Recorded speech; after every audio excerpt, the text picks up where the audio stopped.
Welcome back to our channel. Today we are talking about Jonas and Sophie Turner. They are currently going through a divorce, and there's been a lot of news about them going through mediation. So first, what is mediation? Is it only for celebrities? And then why are they doing it? First, mediation is available to everyone. Mediation is the option to meet with a third-party neutral who helps you through your divorce from beginning to end, rather than having to go before a judge or go to a courthouse. Why it's going to be really helpful in this case, and also helpful to everyone who's going through a divorce process. First is confidentiality and privacy. It makes sense that people that are celebrities, high net worth earners, or people who just want to keep their lives as private as possible to use mediation. The reason for this is it's a private process outside of the court. And typically in most states, mediation is protected as confidential under the law. What that means is anything that's said in mediation stays in mediation. This is going to be particularly important for those who want to have some privacy in their process.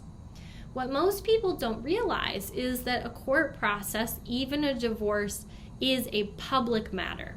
That means that someone could go to court and get access to the files that you have with the court under your case. As an example, in Arizona, we have a case docket online, everybody, not just attorneys, where you can look up people's names and see what cases they have under their name and also see all of the filings. Now, that doesn't mean you can click on a filing and get access to it, but you could go to court and ask for a copy of it. So someone asked me the other day, how would they even know that Joe and Sophie are going through a divorce? That's such a private matter.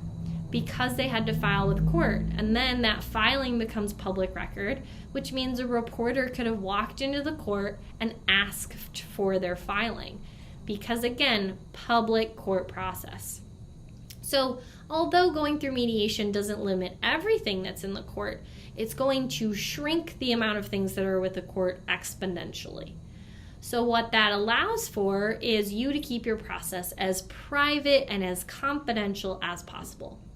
Now, this applies to everyone. No one wants their divorce process typically to be something that's public. And so it really provides kind of that shelter for the family to work through their issues and conflict without having the public looking in on it. I was just talking to a student who was interviewing me about the work that I do, and she said that she had fallen in love with family law because her psychology professor in undergrad had actually assigned that they all go sit in the courtroom and watch people's divorce cases. How uncomfortable. Not only for the person to have to just go sit there and watch these cases that are just a private family affair trying to work through their conflict, but in addition, how uncomfortable for the people that are actually getting a divorce, that are going through one of the most difficult times of their lives, and now they're kind of almost on display because the courtroom is a public place, so people can sit in. So number one is going to be privacy. Number two is how quickly you can get into mediation. So we're seeing all of these articles coming out. They have a 4-day mediation where they're going to be working through custody issues for their children, and that it's coming up really quickly. That's not going to happen when you go through the court process. So the court process is really based on the judge's calendar. You have to get on the calendar.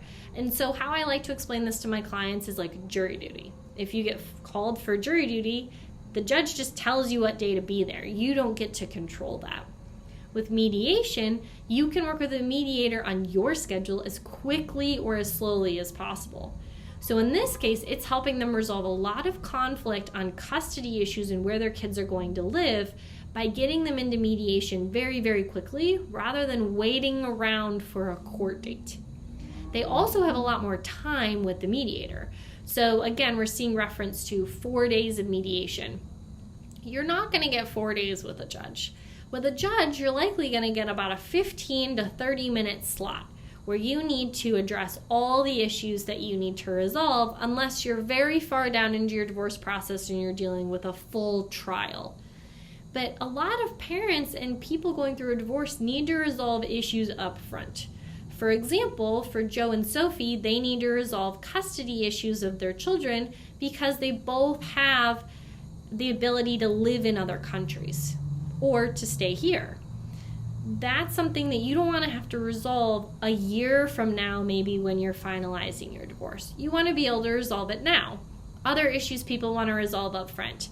How are they paying for support? How are they paying their expenses, like their home or their car insurance or just day-to-day things? Where are their kids going to be living? How are they paying for their kids' expenses? Do you need some kind of upfront temporary support, like temporary child support, to make it through the day-to-day? So you want to be able to work through those things up front, not have to wait around for a judge to make those decisions.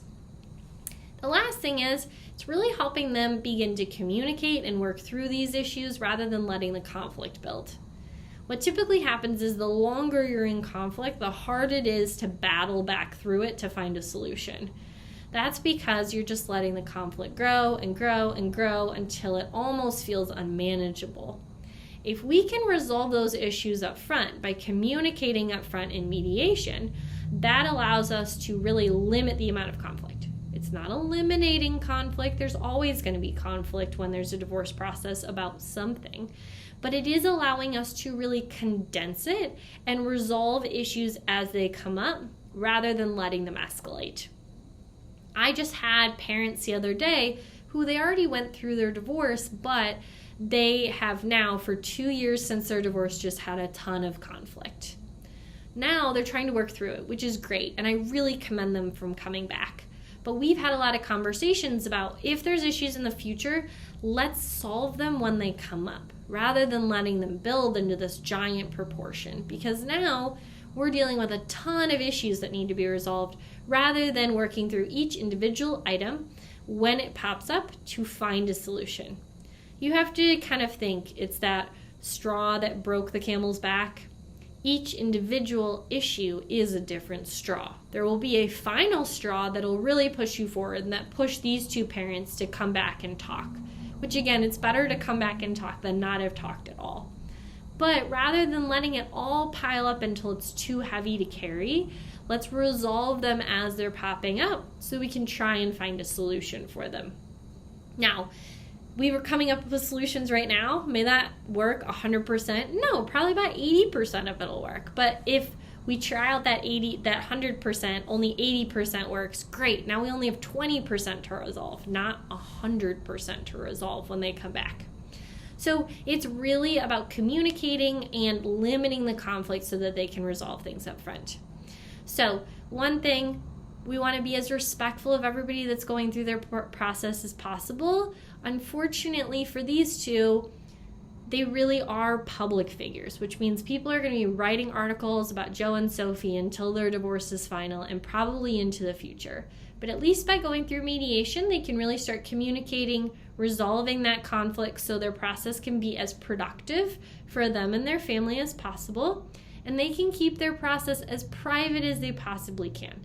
And that's really the goal at the end of the day, is that everyone can get through this really difficult time in their lives if they are going to experience a divorce, but do so in a way that can be as respectful and as private for their family as possible. So I hope that gives you some context into why you're hearing all of these things in the news about their divorce process. And if you have any other questions or concerns, we always come and do videos about commonly asked questions. So please like or follow our channel. And then in addition to that, feel free to reach out if you have any individual questions for yourself. We'll see you soon.